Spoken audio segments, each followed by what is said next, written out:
grabar. Listo, Mercado. Lo primero que es, lo primero es esto, considerar que aquí yo tengo el tipo de CPU con el que me estoy conectando, el número de referencia, ¿sí me explico? Y con esto nosotros podemos agregar el dispositivo y poder simularlo. Y lo más importante, la versión de firmware, pero esto es lo que para nosotros es crucial si lo que queremos hacer es respaldar la información. ¿Por qué? Porque ustedes acaban de instalar, por ejemplo, la versión 16 y yo tengo aquí la versión 15. Entonces, si ustedes se quisieran conectar a mi PLC para descargarlo, no podrían por la sencilla razón de que usted está trabajando con la 16 y no lo están abriendo con la versión 15. No sé si me explico en esta parte.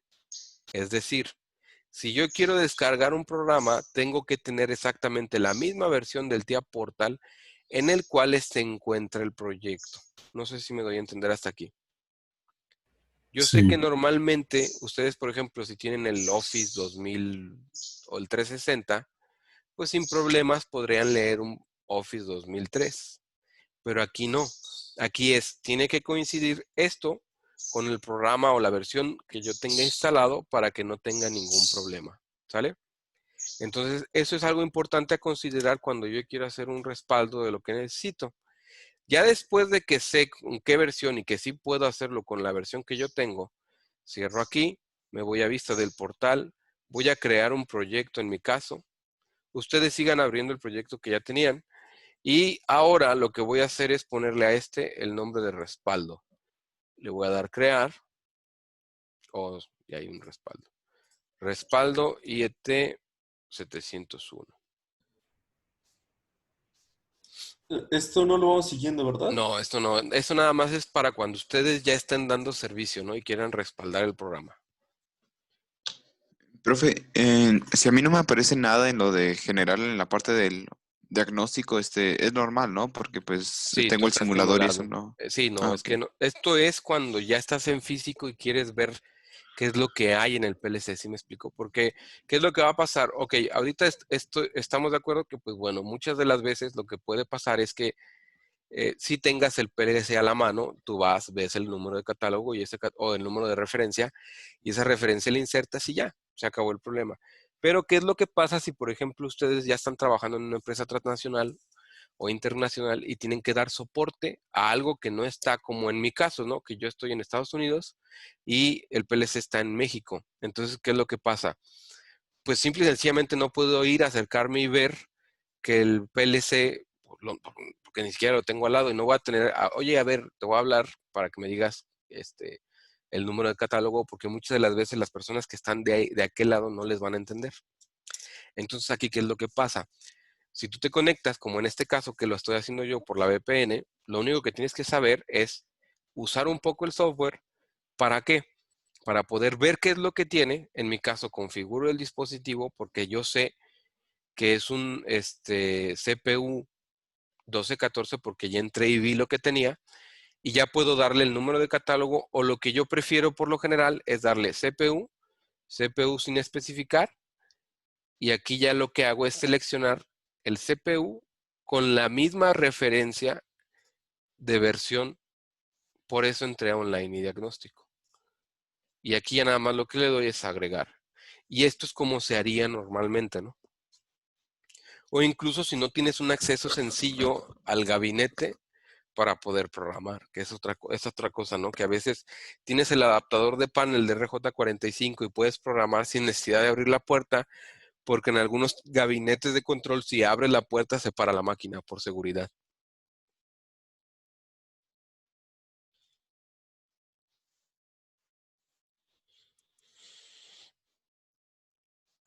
Le doy un tiempo y espero a que cargue. Y luego ya lo que vamos a hacer es determinar, en el caso de que ya quiera yo conectarme a esto, ¿no?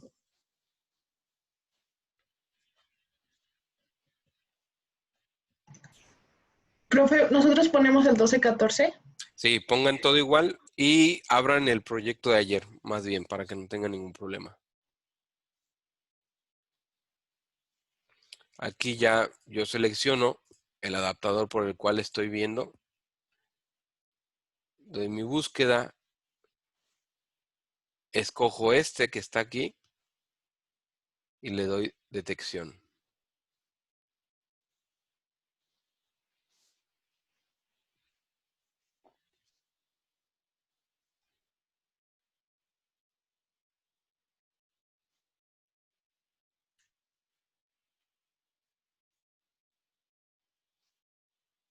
Y aquí viene la parte interesante. Primero, le voy a dar a establecer conexión online.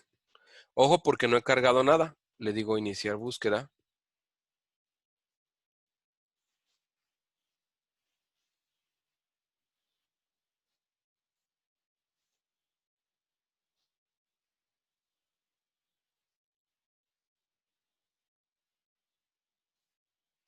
Y aquí está, ¿no? Mi dispositivo con el cual me quiero conectar. Le doy aquí conectar. Nada más lo que he hecho es establecer conexión online. Va. Ahora lo que voy a hacer es muy simple. Le voy a dar clic derecho aquí en el proyecto. Y ahora lo que voy a hacer es muy simple. Le voy a dar en esta opción que dice comparar offline, online.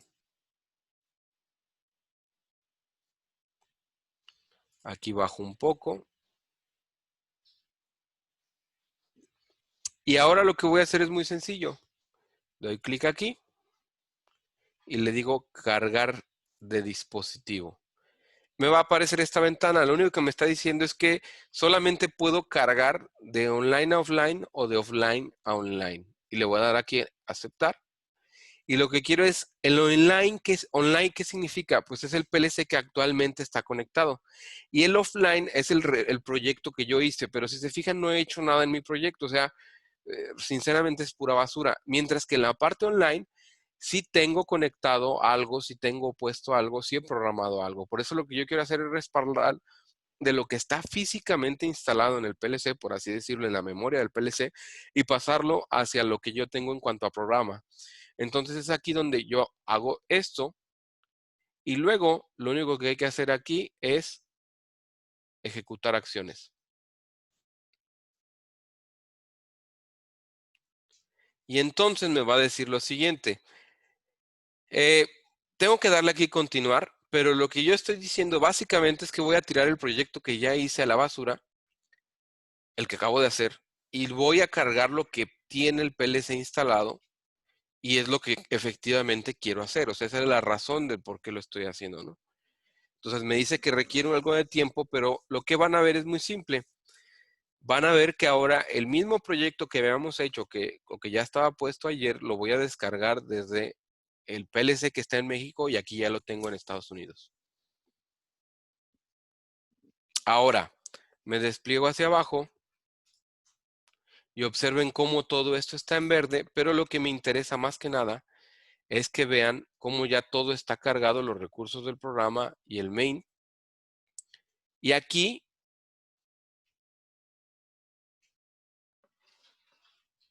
entro al main.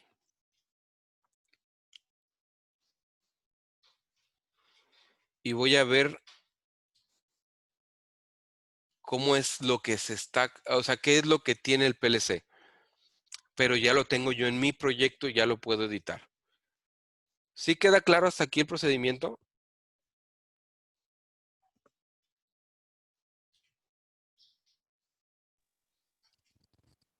Sí, sí, profe, o sea, lo primero que Sí, hace es abrir cualquier proyecto y Exacto. buscar el dispositivo, ¿no? Buscamos el dispositivo, lo detectamos y luego jalamos o comparamos el programa offline, online. Y eso hace que yo pueda descargar el programa del PLC hacia mi computadora. Esa ¿Y qué parte hace? de offline, online, online es el proyecto que vamos a cargar. Ah, ok. Esa es buena pregunta. ¿Qué significa online y qué significa offline? Ok. En lo que es el TIA Portal maneja algo como offline y maneja algo como online. Ok. ¿Qué significa offline o fuera de línea? Lo que significa es lo siguiente, número 1. El offline es muy simple, lo que tengo en el proyecto vacío. ¿Se acuerdan que yo creé al principio un objeto vacío?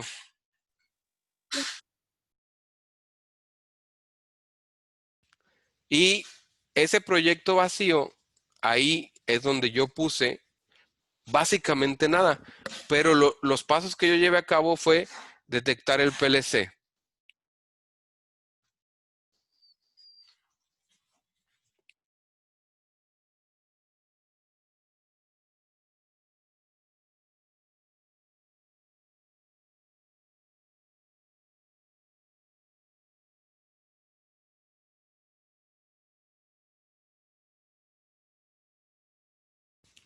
Perdón, ¿sí me escuchan? Ahí sí, no sé Ahí si sí. dijo algo antes. Sí, ok. En la parte de offline, ¿a qué yo me refiero? Me refiero con el proyecto cuando estaba vacío. Si ustedes se fijan, mi primer paso, ¿cuál fue? Mi primer paso fue crear un proyecto, ¿no? Entonces aquí yo le puse crear proyecto. El segundo paso fue agregar un dispositivo.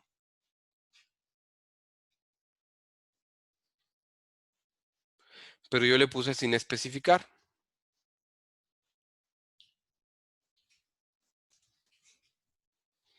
El tercer paso fue detectar qué dispositivo tengo conectado.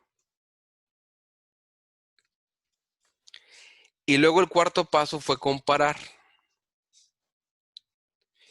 Ahora, cuando comparo, estamos de acuerdo que offline significa el proyecto que yo creé.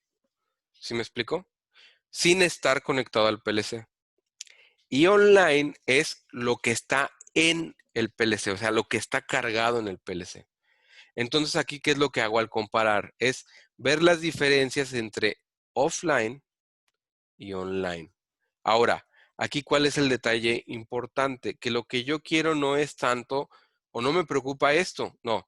Lo que a mí me preocupa es esto que está aquí, pasarlo acá. ¿Para qué? Porque acá en offline es donde yo puedo editar y volver a cargar al PLC. Y es un ciclo constante entre offline y online. No sé si sí me explico en esta parte.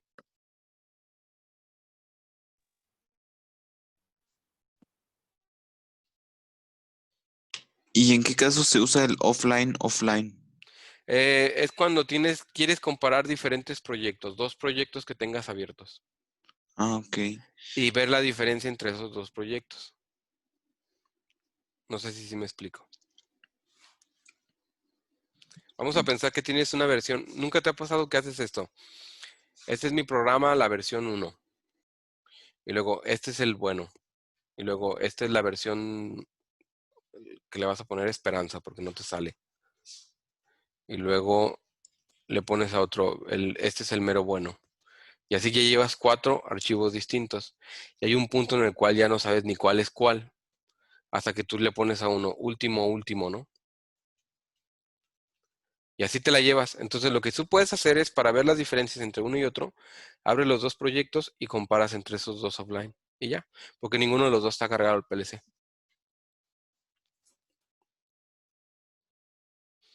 Y así te puede decir en qué difieren, en qué parte está la diferencia de cada uno.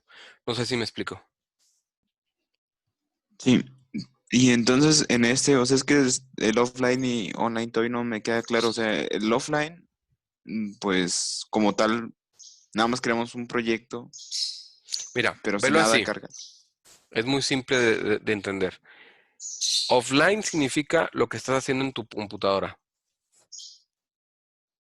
¿Sí? Online significa lo que está cargado en el PLC.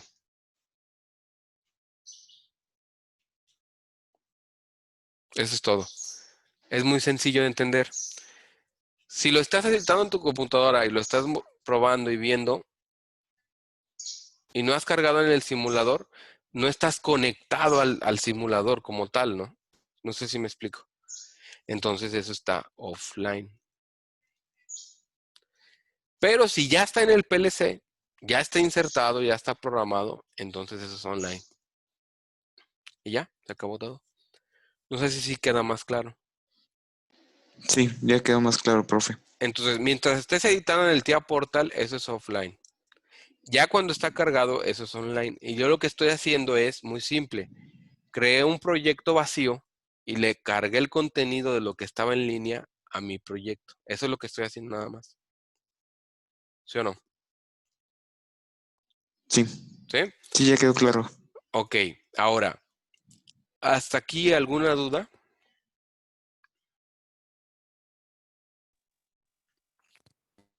No, No, profe. profe. Ok, ahora, lo que sí y no terminamos de ver es lo siguiente.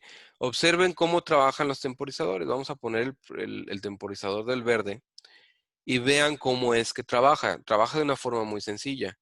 En cuanto le llega la energía aquí, empieza a contar y luego cuando esta cuenta es igual a esta cuenta, va a energizar el contenido de esto, ¿no? Pero como yo aquí reseteo este contador ya no vuelve a entrar. ¿A qué voy con esto? Existen dos tipos de contadores. El primer contador que vamos a conocer nosotros se le conoce como contador tipo TON. Sin embargo, no es el único que hay. Existe contador TON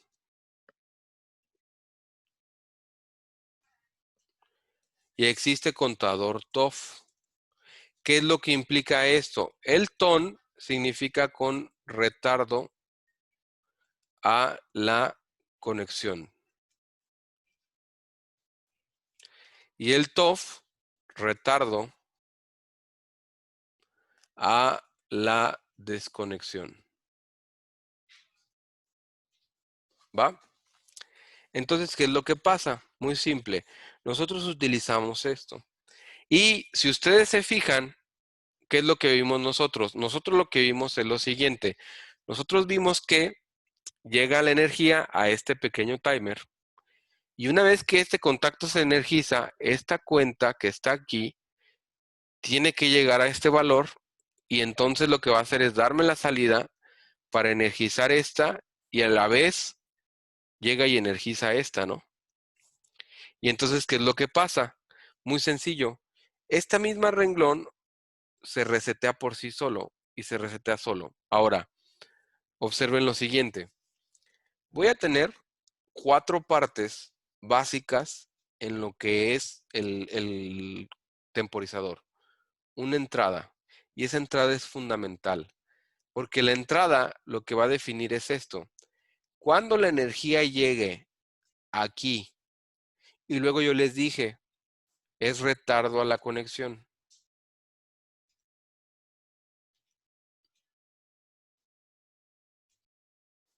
Cuando la energía llega aquí, entonces esto empieza a contar. ¿Qué es lo que implica? Que aquí yo tengo algo que se llama acumulador, que lo puedo resumir como db1.et. ¿Sale? Cuando este valor que se representa aquí arriba sea igual a lo que yo puse en PT, y aquí donde viene la otra parte del temporizador, esto es un preset. Entonces, cuando esto se cumpla y estos dos sean iguales, entonces, hasta entonces me va a dar la salida aquí y ahora sí, energiza. ¿Qué es lo que pasa si mi contador o mi temporizador, más bien dicho, apenas iba en 3, en el valor de 3, no alcanzó a llegar a 5, cuando esta entrada se pierde? La cuenta regresa de forma automática a 0 hasta que la entrada vuelva a llegar un valor aquí y otra vez empieza a contar hasta que llegue al 5. Es decir, si aquí la cuenta empieza a incrementar y no he llegado a este valor y yo le quito la energía, la cuenta se regresa a 0 y se resetea. No sé si me explico.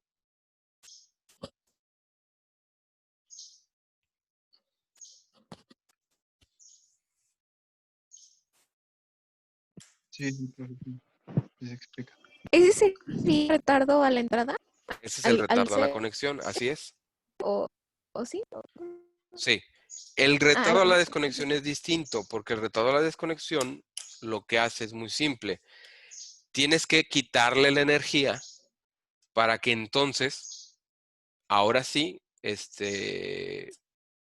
ya pueda trabajar. Entonces, ¿qué pasa con esto? Muy simple. Aquí, el retardo a la desconexión hace lo contrario.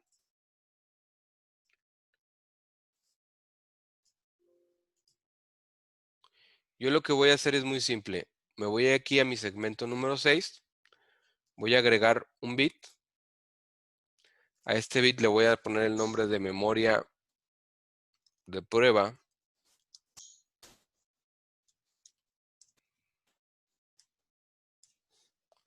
Y luego voy a poner mi contador. Le pongo TOF.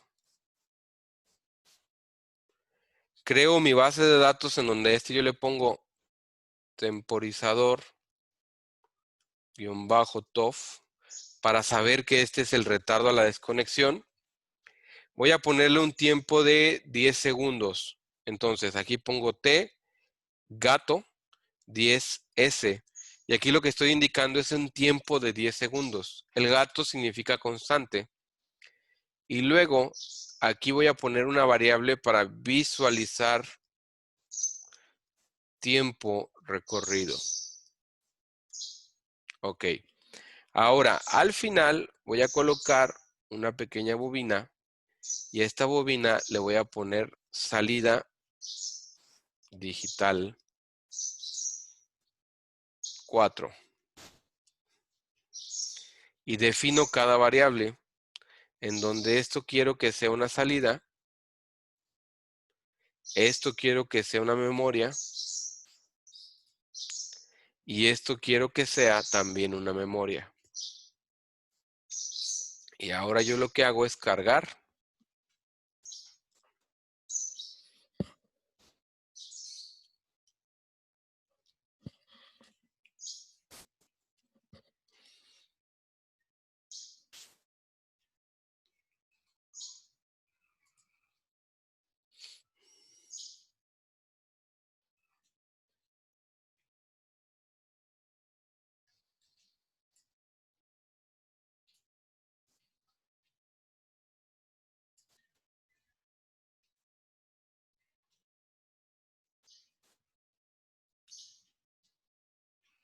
Y observen lo siguiente primero. Aquí está mi timer, ¿no? No está haciendo nada. Hasta aquí estamos de acuerdo todos, ¿no? Sí. Ok. Voy a dar clic derecho y luego le voy a dar forzar a 1. ¿Qué pasó?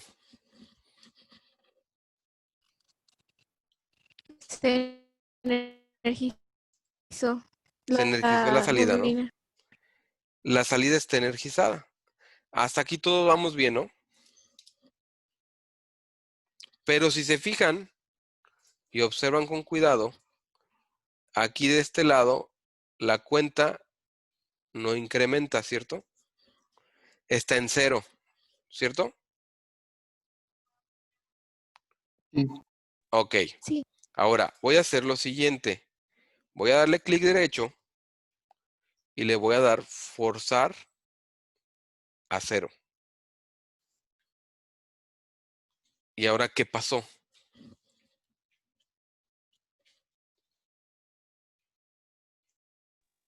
La cuenta está avanzando, está incrementando.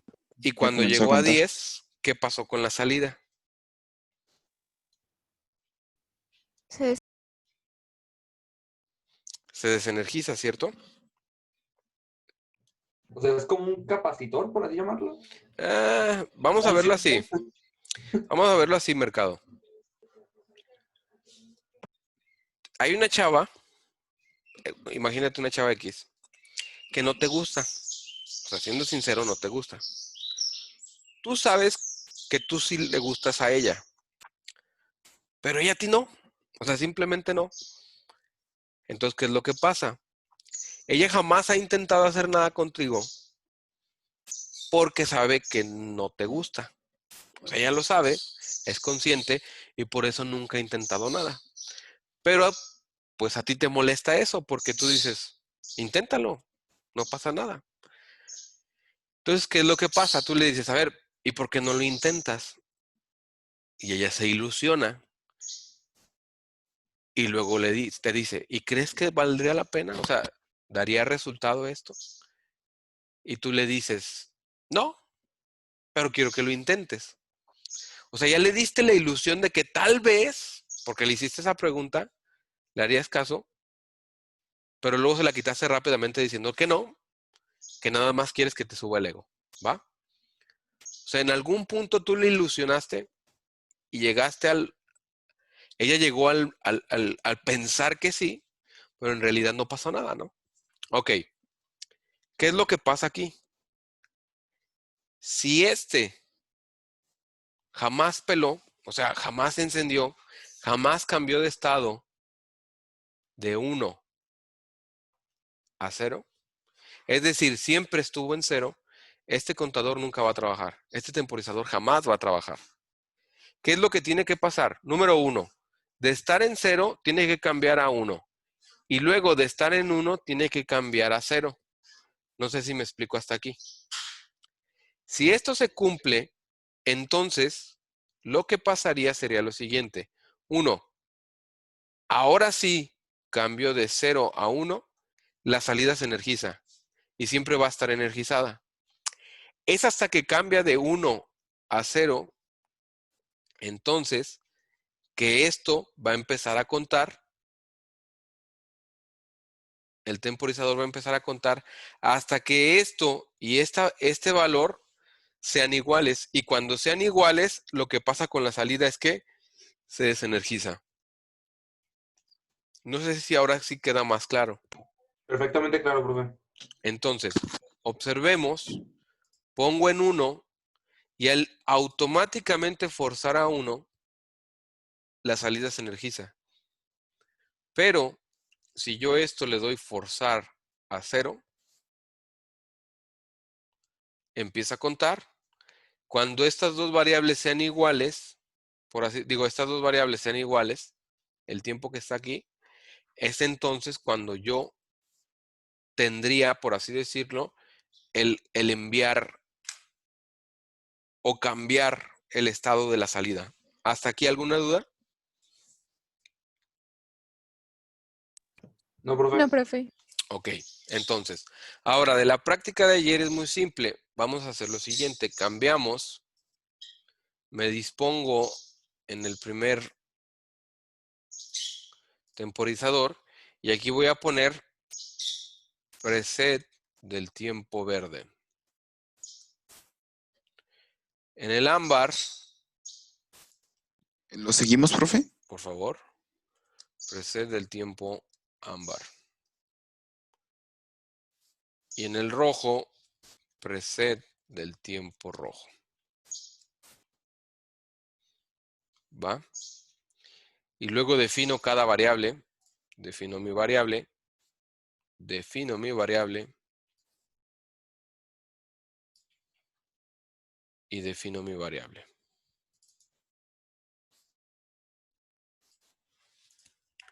Y aquí están los tres, ¿no? ¿Me da un momento, profe, para alcanzarlo? Así es.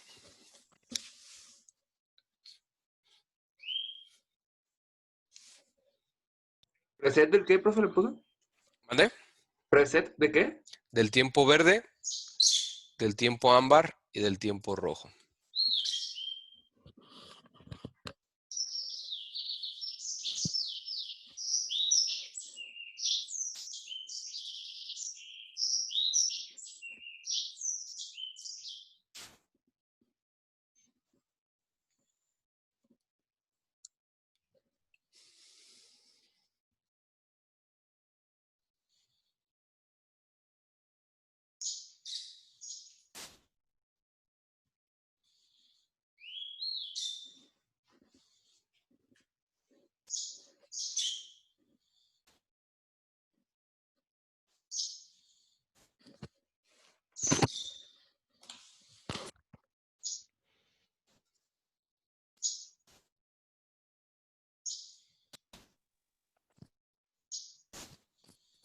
Profe, Ajá. después de darle a definir variable, perdón, ¿en qué le ponía?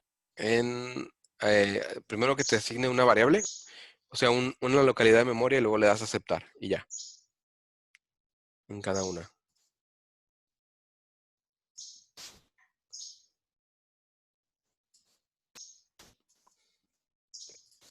Ok, sí, ya, gracias. ¿Ya está?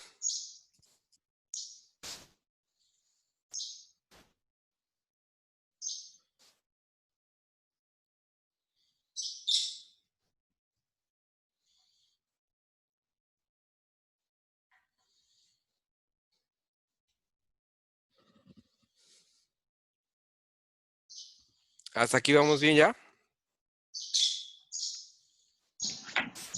Sí, profe. Ok.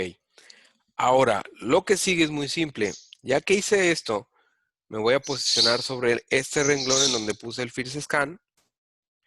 Y ahora voy a hacer lo siguiente. Voy a colocar justo entre la bobina y el contacto una rama. Y luego coloco una caja.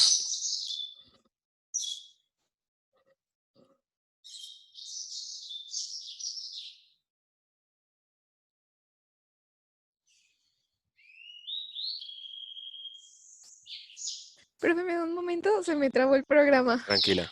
Tú me dices cuándo. Gracias. Profe, tengo una duda. Ajá. Cuando se está realizando un programa que tiene por entrada sensores, a la hora de programar, ¿se puede poner directamente los sensores como abiertos y cerrados? ¿Se tienen que ligar a alguna bobina? Y de esa No, bobina... puedes ponerlo como abiertos y cerrados directamente. O sea, ya Ok. no tienes que hacer lógica. Simplemente lo niegas. Pones un contacto normalmente cerrado en lugar de un abierto. Ah, ok, ok. Y ya, eso es todo. Si te fijas, la ventaja es que ya no tienes que hacer tanta programación. Ya nada más manda llamar como lo quieras utilizar.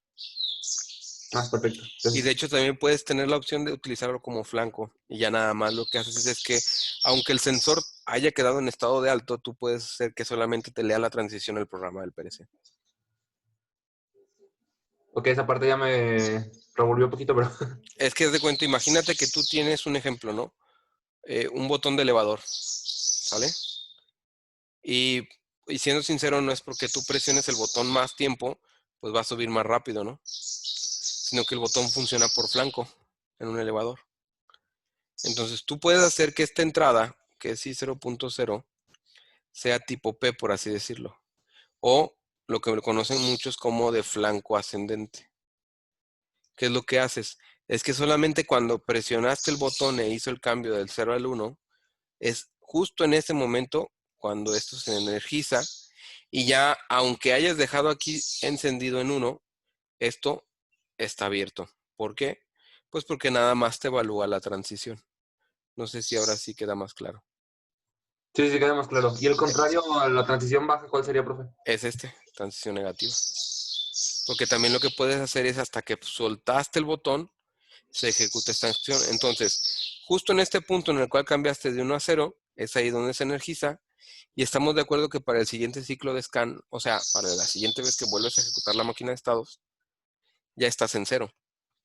Entonces, ¿qué es lo que pasa? Ya no es necesario que este esté activado. Por lo tanto, este se pierde y ya nada más se ejecutó durante el escaneo en el que cambió del 1 al 0. Ok, ok. ¿Sale? Sí, gracias. Ya, ya estoy, profe. Ok, Gracias por esperar. no de qué. Ahora, nos ponemos en esta cajita y vamos a escribir move y damos enter. Y luego vamos a escribir la palabra T, la letra T digo, gato, 10S. Y luego me posiciono sobre esta pequeña como estrella que está aquí y la presiono hasta que me aparezcan 3.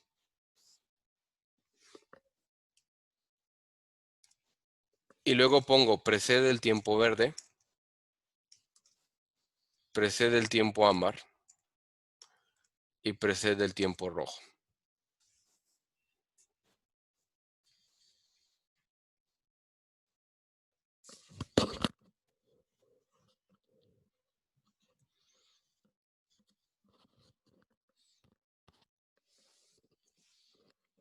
¿Cómo vamos hasta aquí?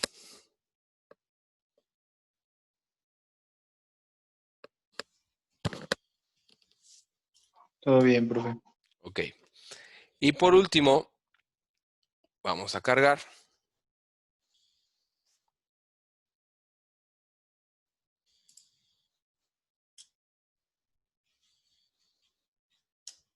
Profe, yo ahí tengo una duda. ¿Es Te escucho. necesario salirse de la conexión online para cargar el programa o No, sí se puede hacer la edición directamente. Nada más que es un poco más latosa, porque luego tienes que respaldar eso en el bloque offline. Es que ahí es donde puedes jugar un poco, es decir, que puedes editar directamente lo que está en el PLC, pero luego tienes que jalarlo al programa offline. Entonces, lo más fácil siempre que es deshacer la conexión, programas y luego lo cargas. Eso es lo más fácil siempre. Luego a veces pasa de que se te olvida moverla de un lado al otro y con la carga nunca se te olvida. Entonces, por esa razón es que lo hago yo así, ¿no? Es la única razón. Pero ya si ustedes generan la habilidad suficiente, no pasa nada. Ahora, yo aquí pongo stop, le doy a aceptar, pongo un run y observen ahora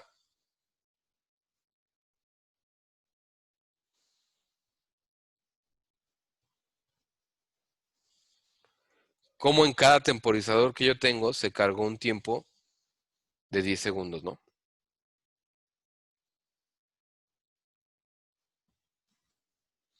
La pregunta es, ¿por qué?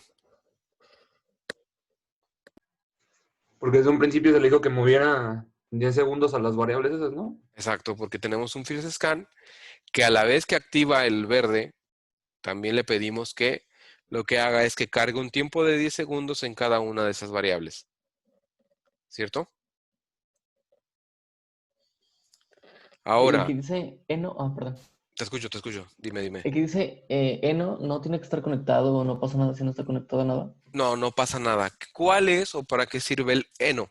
El eno lo que sirve o para lo que te dice es, aquí yo ya moví el valor. Es decir, una vez que yo ya ejecuté mi programa y que se efectuó el valor de la carga de aquí, porque realmente lo que estamos haciendo es mover de aquí hacia acá, luego de aquí hacia acá, luego de aquí hacia acá. Tal cual. Entonces, estoy guardando este valor que le puse aquí y lo estoy moviendo hasta acá. Lo estoy como copiando, por así decirlo. Entonces, disculpen, aquí, ¿qué es lo que pasa? El eno sirve para que cuando ya hizo esta operación, entonces las condiciones que yo quiera cargar aquí o otras, o temporizadores o demás, se efectúen justo después de haber cargado el valor. Si no pude cargar el valor por X o Y razón, esta salida jamás está activa. ¿Sí me explico? Ahora, tú puedes ver esa sentencia y decir, bueno, es que si ya le cargó el valor, porque esto no está energizado? Porque esto va a depender de que a la entrada esto esté encendido. Si esto no está encendido, no le puede cargar nada aquí. Porque realmente lo que está pasando es lo que hay en la entrada. Pero si en la entrada hay un 0, pues en la salida tienes un 0. Si en la entrada tuviéramos un 1 y ya se cargó el valor de las variables, esa es la confirmación y por lo tanto aquí tendrías que tener un 1. Siempre y cuando en tu entrada siguiera ese 1 puesto. No sé si me doy a entender con esto. Sí, gracias. Entonces, esa es la ventaja de ese tipo de aplicaciones, porque aquí tú puedes decir, ya cargué el valor, sí, ahora ejecútame un timer que me muestre en una variable que ya se cargó el valor durante un tiempo, por ejemplo, de 3 segundos, ¿no? Entonces aquí puedes poner un TOF y ahora sí un tiempo de 3 segundos y esta variable va a estar energizada durante 3 segundos para decirte a ti, ya cargué, se pasa ese tiempo de 3 segundos y ya. Y eso te puede servir para incluso mostrarlo en alguna pantalla en donde dices, ya se ha cargado el valor que tú querías mover de un registro hacia otro, ¿no? ¿Hasta aquí Ok. alguna duda? Ahora, en mi tabla de observación y forzado, voy a agregarla. Y habíamos puesto nosotros, en el caso de verde, ámbar, rojo. Pero ahora además voy a agregar otras, que sería en este caso, temporizador verde, punto ET, temporizador ámbar.et,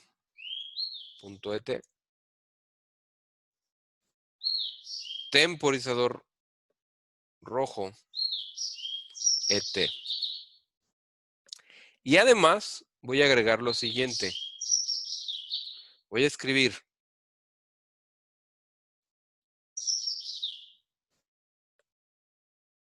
preset del tiempo verde, preset del tiempo ámbar y preset del tiempo rojo.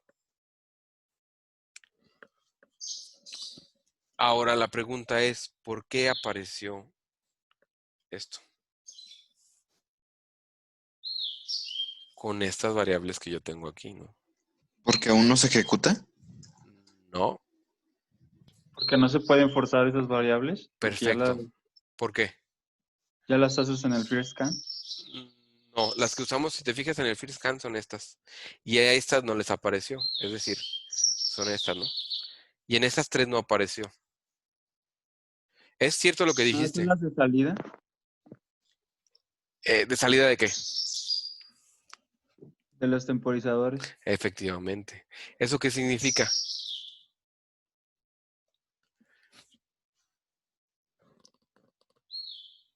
Si son salidas, no las puedes como tal modificar porque depende de una entrada, ¿no? Exacto. Y esa entrada o ese organismo como tal, ¿quién es? El move, No, ¿no? El temporizador. exacto. Es decir, ¿quién lleva el control de estas variables como tal? El temporizador. Entonces, ¿qué es lo que pasa? No puedes forzar el valor porque este valor va a depender de una base de datos que está cargada en el programa, que es el temporizador, ¿no? Porque ya vimos que cualquier temporizador o contador es una estructura en realidad y esa estructura tiene diferentes tipos de datos, que en este caso uno de ellos es el que conocemos como acumulador, que es en donde se guarda la cuenta del temporizador. Entonces, por eso esa no la vamos a poder ver. Ahora, lo que yo voy a hacer aquí es lo siguiente. Después de hacer esto, lo voy a poner aquí y voy a poner esto. Voy a hacerme un poco de espacio. Y luego voy a observar las variables que tengo aquí. Y si ustedes observan, yo tengo T, 10S, 10S y 10S. Y aquí estamos viendo cómo ese temporizador respeta para que cuando llegue a 10, avanza el que sigue, este temporizador ya está contando y así sucesivamente. ¿Hasta aquí se entiende lo que se está haciendo?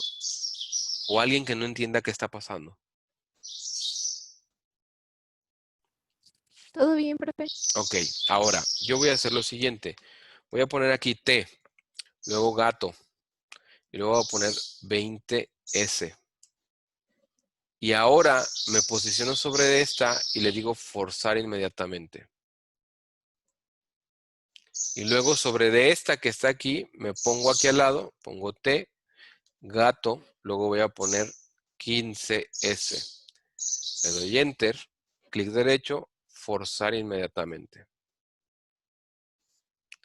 Por último, T, gato, 25S. Doy Enter, forzar, forzar inmediatamente. ¿Qué pasó ahora? Observen la cuenta que está aquí. Y más interesante, desplácense a su temporizador verde y vean qué pasó con mi cuenta.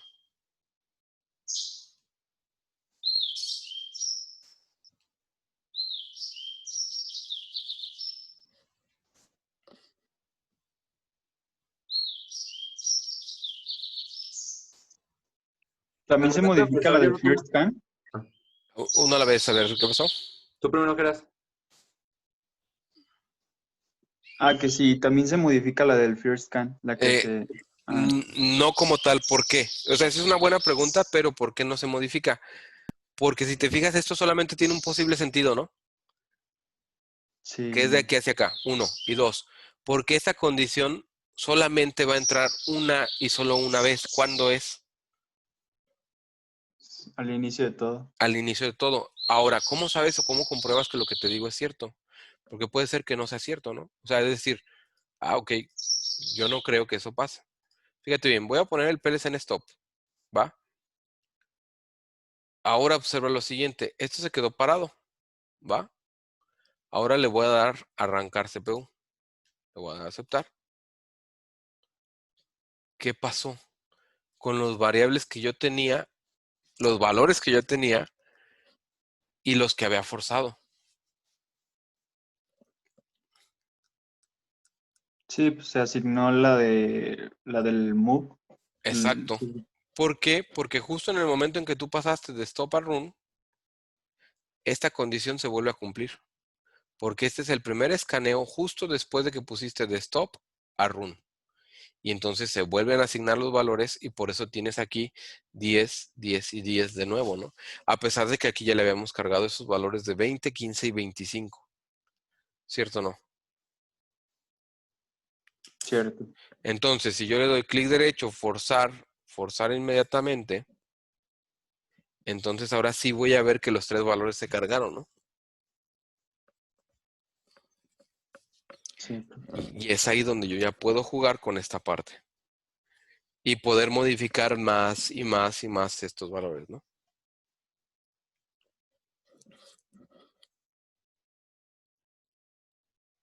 Sí, profe, gracias. O sea, ¿alguna duda hasta aquí?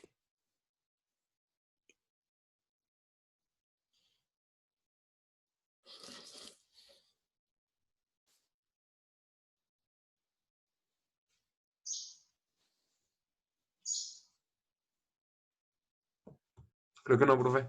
Ok. Entonces,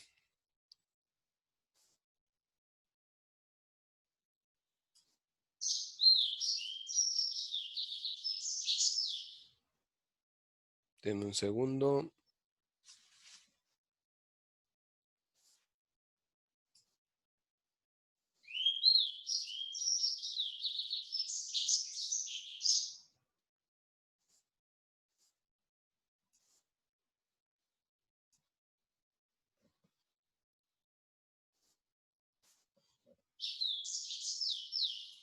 Ok. ¿Dónde nos quedamos es en esta parte, ¿no? Los lenguajes de programación y es muy sencillo. Ustedes ya vieron esta parte en la cual ustedes programan en Escalera. Sin embargo, Escalera no es el único lenguaje de programación que nosotros vamos a encontrar. Existe este que en Siemens también se conoce como COP, así se conoce, K-O-P. Y es muy común en casi todos los PLCs encontrar ese tipo de lenguaje. De hecho, es el más utilizado. ¿Por qué? Porque es gráfico, es sencillo, es simple. A tal punto en que les puedo asegurar que un programa que se tardaban a lo mejor 10 minutos en hacer en código escrito, en PLC se pueden tardar incluso hasta 2 o 1 minuto. ¿Por qué? Porque es completamente visual y la mayoría de las personas son absolutamente visuales. Es decir, viendo cómo fluye la energía, por así decirlo, de aquí hacia acá, y si el contacto no lo permite es porque este contacto no está activado, y es muy sencillo de deducir qué es lo que pudiera estar ocasionando que esta bobina que se debería de estar activa no lo esté. Entonces, por eso Escalera es el lenguaje que se ve por lo general y es el que más se utiliza en cualquier plataforma que ustedes vayan a ver, ya sea Siemens, Allen-Bradley, Mitsubishi o demás.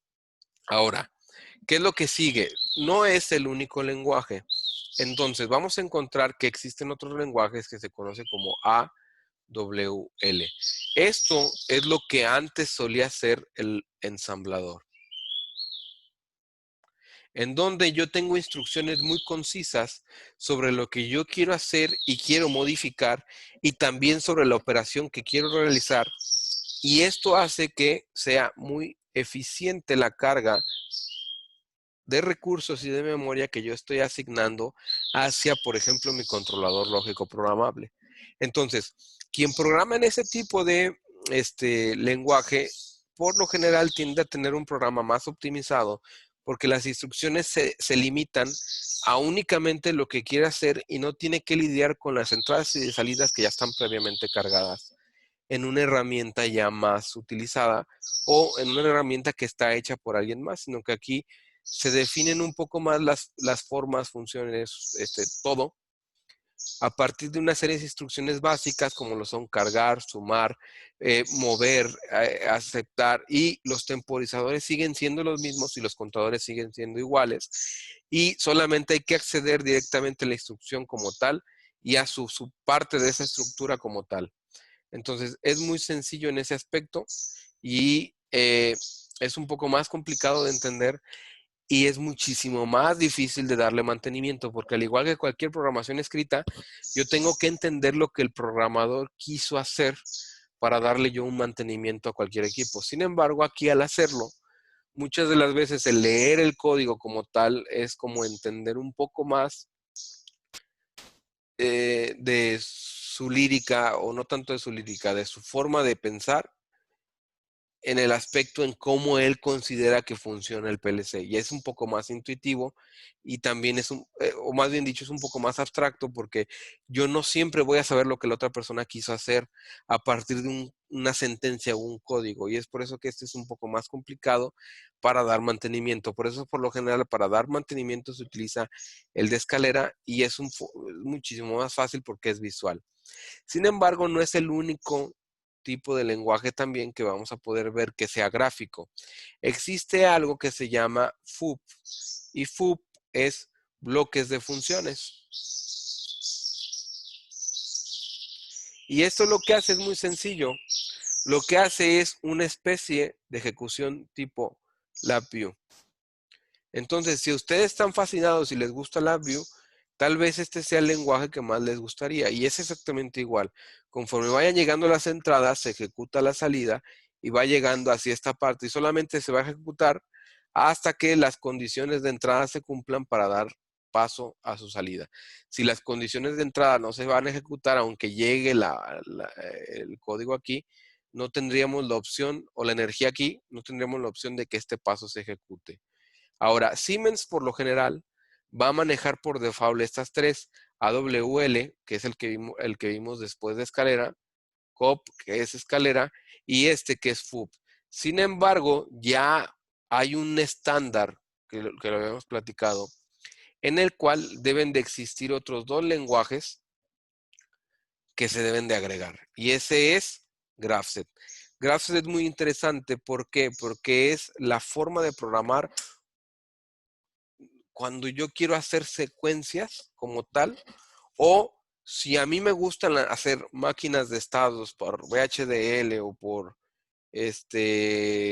la misma razón de que ya manejo LabVIEW, este es el lenguaje que tal vez a mí me guste más, en donde Grafset es una idea en la cual yo tengo un estado inicial y una condición siempre que hace que cambie del estado 1 al estado 2.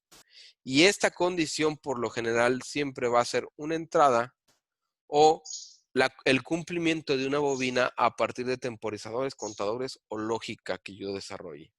Entonces, este es el que me define el cambio y yo avanzo a la siguiente etapa.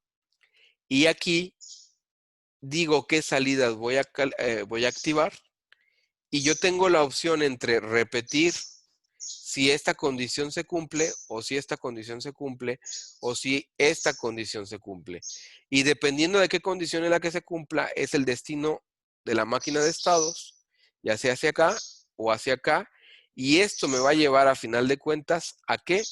A este punto de nuevo. Entonces, si ustedes se fijan, esto es como hacerlo por máquinas de estados. Este lenguaje de programación que se le llama Grafset, así se conoce. Este lenguaje es un poco ya más adoptado, por ejemplo, por todos aquellos PLCs que manejen códices. En lo que es Siemens lo van a encontrar como sequential functional chart, así lo conocen. Chart, así lo van a encontrar. Y no está tan pulido, pero ya lo maneja un poco Siemens. Sin embargo, hay otros PLCs que tienen más prioridad e iniciativa en esta parte. Y aquí la diferencia con respecto a una máquina de estados es lo siguiente. Nosotros simbolizábamos el estado en la máquina de estados de esta forma.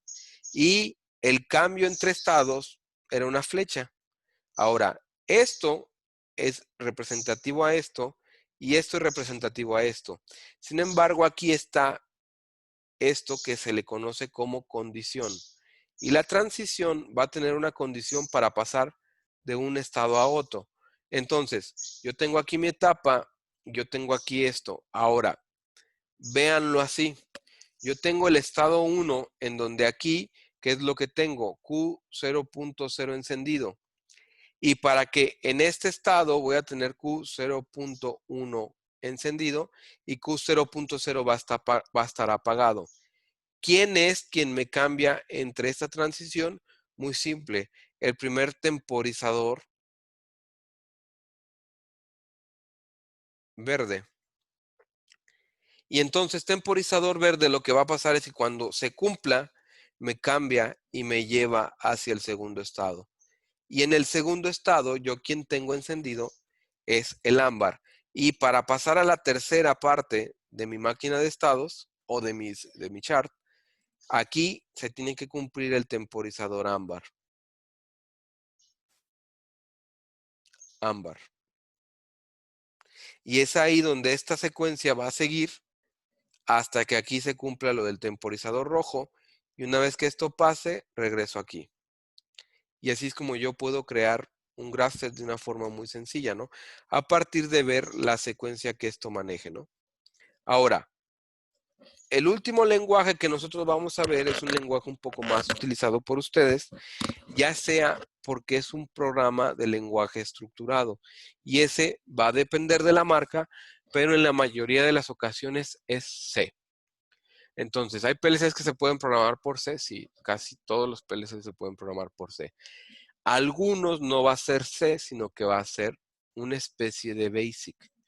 Pero la característica principal de estos dos es que es un lenguaje de programación estructurado. Es decir, donde hay sentencias que son generales y universales, como un void, como una función, una estructura, una subrutina o una rutina como tal, ¿no?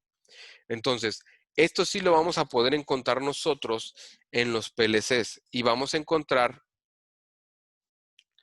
que es esto un estándar en cuanto a la programación y compiladores que tenemos en diferentes marcas. Siempre va a haber 5 lenguajes de programación. Ahora, hablando del ciclo de ejecución, que es lo que vimos. El ciclo de ejecución es la máquina de estados que tiene el PLC previamente cargada. Y lo que yo les decía, esta es la etapa 1, esta es la etapa 2, esta es la etapa 3, la etapa 4 y la etapa 5. Y cada una de estas etapas es cíclica y cada una de esas etapas va a tener un tiempo que por lo general puede ser desde 1 milisegundo hasta los 20 o 30 milisegundos. ¿Esto se va a cumplir en todos los PLCs? Sí, siempre se va a cumplir en todos los PLCs. Lo que sí puede pasar es que, por ejemplo, hay algunos PLCs que engloban todo esto en un solo paso. Y entonces te dicen, nosotros tenemos una máquina de estados o un ciclo de escaneo que cumple con 3 pasos. O sea, como si te la plantearan que fuera más eficiente, pero en realidad sigue siendo exactamente lo mismo. O sea, siempre va a ser igual. Lees en las entradas, ejecutas el programa, procesas las comunicaciones, realizas un diagnóstico del PLC y escribes en las salidas. Y es ahí donde tú tienes que evaluar lo siguiente. Siempre debe de cumplirse esto porque si en algún punto algo está mal, por ejemplo aquí, debe de parar el escaneo y avisarte a ti con ese LED que a veces ven que parpadea, sobre todo en el simulador, y que dice el estado del PLC. Así es que por eso es importante considerar esto. Ahora, la pregunta que yo les hago es lo siguiente. Existe una marca que se llama Unitronics.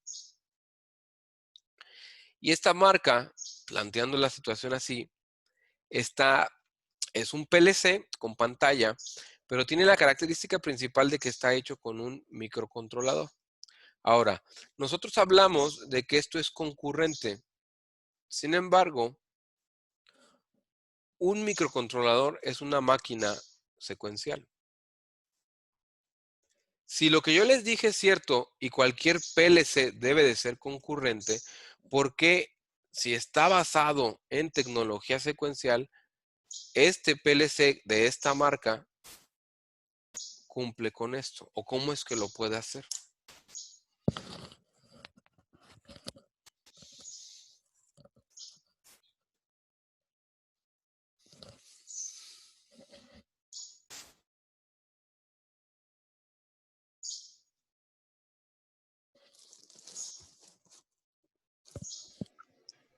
¿Podría ser con interrupciones? No, como tal. Es decir, lo planteo de nuevo. El microcontrolador es secuencial, ¿estamos de acuerdo? Si tú pones un barrido de bits o energizas todos los bits de un puerto y tú lo pones con un osciloscopio, tú verías que se va encendiendo de uno por uno. Conforme lo vayas poniendo en el programa. ¿Sí me explico? Nunca se encienden al mismo tiempo. Siempre se enciende uno por uno. La pregunta es, si este PLC está basado en microcontroladores, ¿por qué es concurrente? Si su tecnología es secuencial.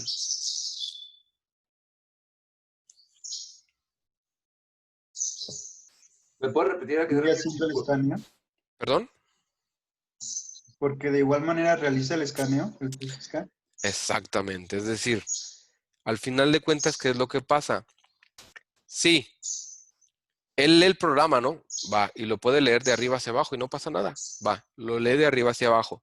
Sin embargo, a pesar de que lo lee de arriba hacia abajo, no es en este paso en el que activa las salidas, sino es hasta este paso, ¿no? Aquí ya leyó el programa y por eso dice ejecuta el programa.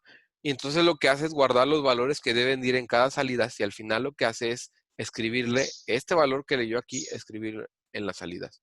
Por esa razón es que a pesar de que trae un microcontrolador, lo va a hacer de forma secuencial. Digo, lo va a hacer de forma concurrente y cumple con eso, ¿no? Esa es la diferencia principal entre sistemas de control, que un microcontrolador siempre es secuencial. Y en este caso el PLC es concurrente. No sé si me explico.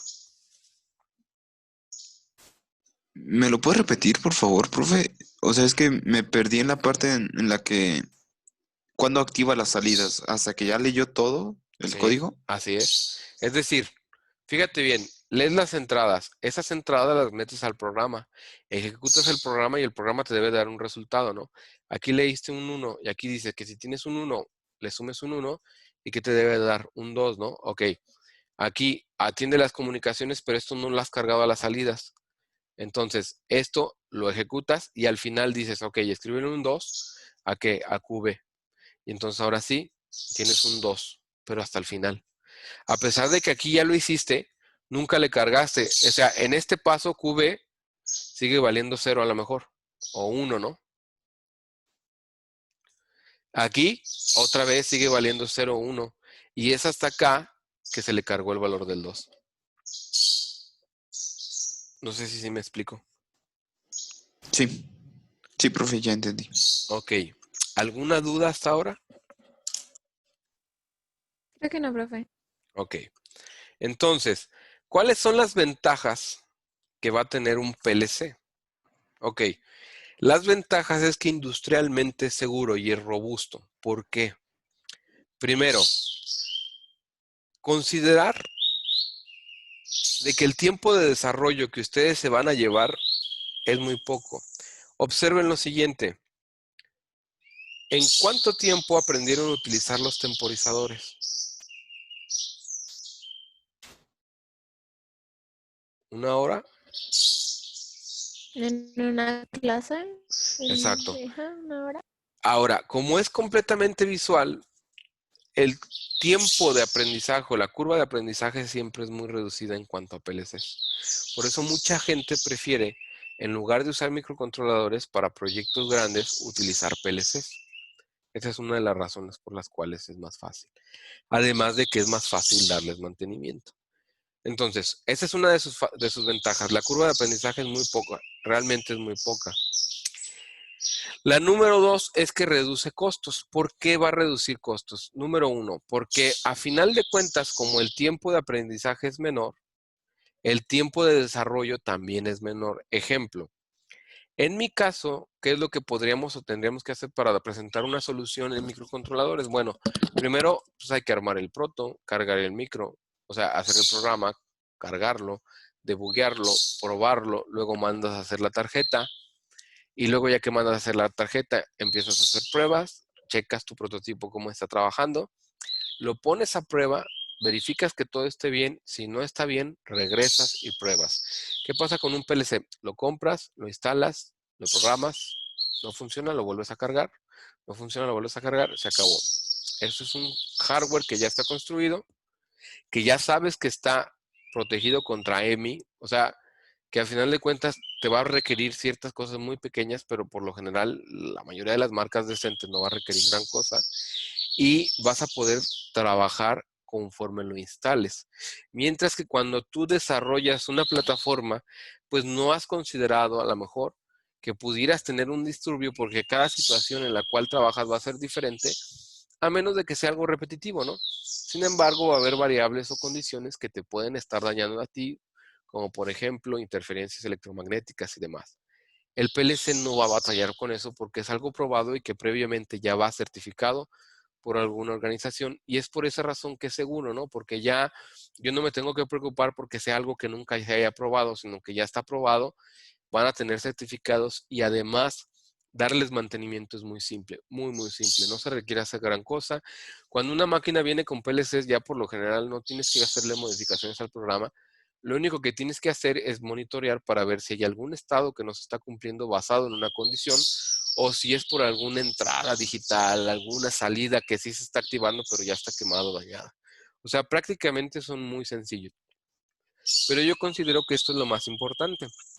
¿Alguna vez les he platicado sobre una cámara de enfriamiento? Que era de CryoBody, creo. Que tenía una computadora y el operador se la pasaba viendo cosas que no. Exacto. ¿Qué es la ventaja que tiene el PLC?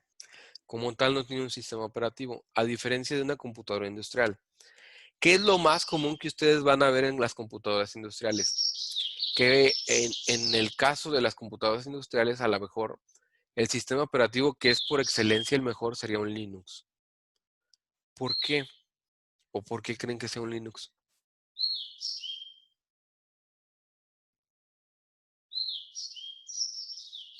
Es más abierto. Linux, ¿no? Que es por programación nada más. Una. Y dos, ¿cuántos de ustedes manejan Linux? No, pues Creo que nadie. O sea, ¿qué es lo que implica? Que el número de personas que le pudiera mover a algo que no le sabe se reduce, ¿no? ¿Estamos de acuerdo en esa parte? Sí. Entonces, ¿qué es lo que Sí. pasa? El conocimiento de las personas, al ser reducido, no le van a mover. Entonces, por eso es ideal que una computadora industrial tenga Linux para que solamente corra las aplicaciones que tienen que correr y limitar lo que el usuario puede hacer con la computadora. Número dos, al tener esta ventaja, lo que vamos a ver es que no es así. Es decir, muchas computadoras industriales vienen con un Windows previamente cargado y el que por lo general se le pone ahorita es un Windows 7. Ahora, ¿esto es lo ideal? No, porque si ustedes se fijan, además de que Windows 7 ya no tiene el respaldo que debería de tener, Windows 7 es susceptible al ataque de WannaCry, por ejemplo. Entonces, si ustedes tienen la máquina que tiene una computadora industrial conectada a Internet y alguien logra entrar a su red, puede ocasionar que eso suceda. O sea, pueden ser susceptibles a ataque de WannaCry e imagínense la computadora que es industrial secuestrada por alguien que ni sabemos quién es, el que te está pidiendo bitcoins a cambio de que tú puedas iniciar tu producción. Entonces con un PLC no es así. Lo único que vas a hacer es tener un firmware que va a estar corriendo internamente y que no es ni siquiera fácil de mover. Es decir, tienes que saber un poco de programación para saber qué le puedes hacer al PLC. Y si nunca has programado un PLC, pues simple y sencillamente no vas a poder moverle nada o no vas a entender lo que le estás moviendo al PLC y realmente vas a llegar a un punto en el cual pues es un callejón sin salida, ¿no? Esa es la ventaja de no tener un sistema operativo como tal, no que no tenga Windows, sino que se reduce la cantidad de cosas que le pudiera llegar a ocurrir. O simple y sencillamente no va a poder, por ejemplo, tener que, cuando la apague no se van a tener que instalar las actualizaciones, ¿no? Como tal, a un PLC no se le instalan actualizaciones, a menos que sea absolutamente indispensable y necesario. ¿Alguna duda hasta aquí? ¿Era lo del I Wanna Cry o cómo se llama? Sí, no sé si llegaste a ver ese... Sí, ese también me refiero con eso. ¿Alguna vez llegaron a ver ese virus? Es un, ¿qué es? Creo que es randomware. Es un gusano, creo, que lo que hacen es, te secuestran la computadora, toda tu información te la secuestran y solamente te la liberan a partir de que tú pagues en bitcoins una cantidad a una persona que no conoces. Eso fue muy común hace, ¿qué fue?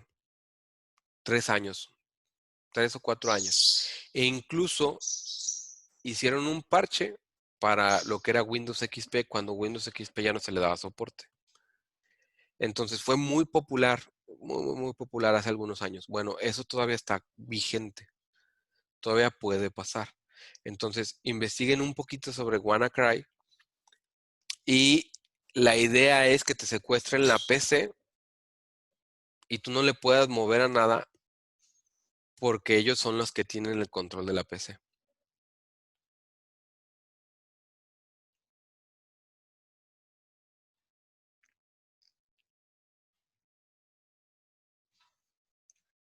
No sé si sí contesto la duda. Sí, profe. ¿Y le llegó a tocar o saber de alguien? No, a mí no me llegó a tocar, pero sí hubo varios casos, pues por todos lados. De hecho, si se meten a foros en Reddit y bueno, el más popular fue Reddit, sí se encuentran muchos casos de personas que, por ejemplo, sí perdieron toda su información. O hubo quien sí quiso pagar, ¿no? Pero sí fue muy popular. Al punto en que Microsoft tuvo que volver a darle soporte a Windows XP nada más para crear el parche y que se lo pudieran cargar.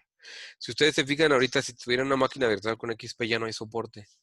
O sea, ya no hay actualizaciones, update, service pack, nada.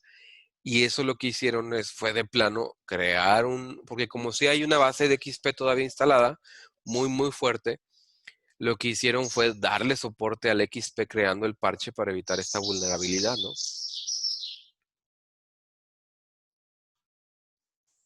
Entonces, ¿qué es lo que pasa? Si a ustedes les llega una máquina con una computadora industrial y tiene Windows 7, tienen que asegurarse de que tenga, por ejemplo, una de las cosas básicas es antivirus y firewall. Y segundo, por lo general, debe de estar pues actualizada, ¿no? Es decir, que si tenga, por ejemplo, los parches para combatir este tipo de anomalías, o este tipo de vulnerabilidad, ¿no? Igual, si es una computadora industrial, igual con un poco de backtrack y tiene Windows, con un poco de backtrack, lo que pueden hacer es incluso cazar información. O sea, teniendo Windows ya es una computadora y sí se puede atacar. Ahí esa es la desventaja de las computadoras industriales. Por eso lo ideal es que tengan Linux o un sistema operativo propio. Creo que incluso pueden platicar con Henry y las computadoras industriales, por ejemplo, de National Instrument, traen su propio sistema operativo, no trae Windows como tal. El que sabe bien es Henry, siendo sinceros.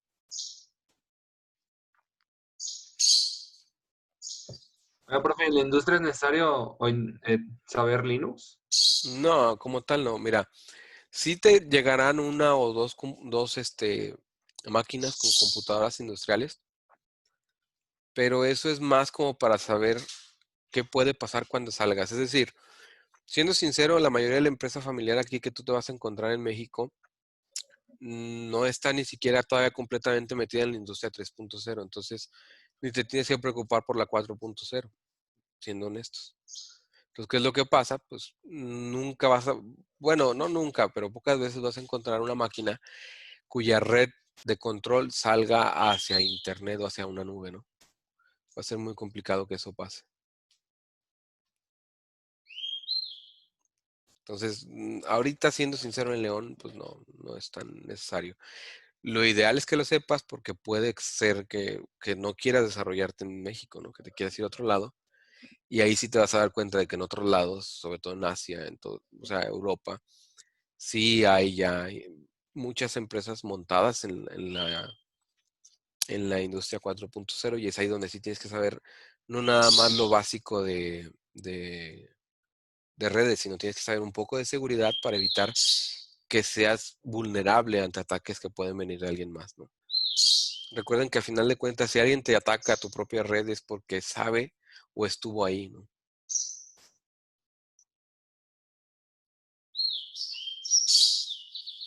¿Alguna duda? No, profe. No, profe. Ok. Por hoy lo dejamos aquí. El próximo jueves es el examen. Ya para entonces ya les pongo las ligas para que puedan subir sus videos. Y por hoy sería todo. Regálenme nada más, por favor, un segundo para pasar lista, ¿no? Por favor. Profe, el examen como tal sería práctico, sería teórico. Va a venir parte y parte. Una parte práctica para entregar y una parte teórica. Ok. ¿Va? Sí. ¿Jera se quitó la barba? Desde el otro día, ¿no te diste cuenta? No, no la vi. Sí. Preciosa señorita. Winnie ya no está anexado. Afortunadamente, amigo. Ok, sonrían. Yael. Hola, Yael.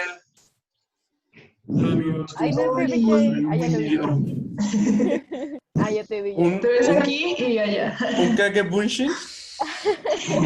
Pero bueno, Dale pues, jóvenes, que estén muy bien. Nos vemos el Bueno, próximo jueves. bye. Hasta luego, profe. Bye. Nos vemos.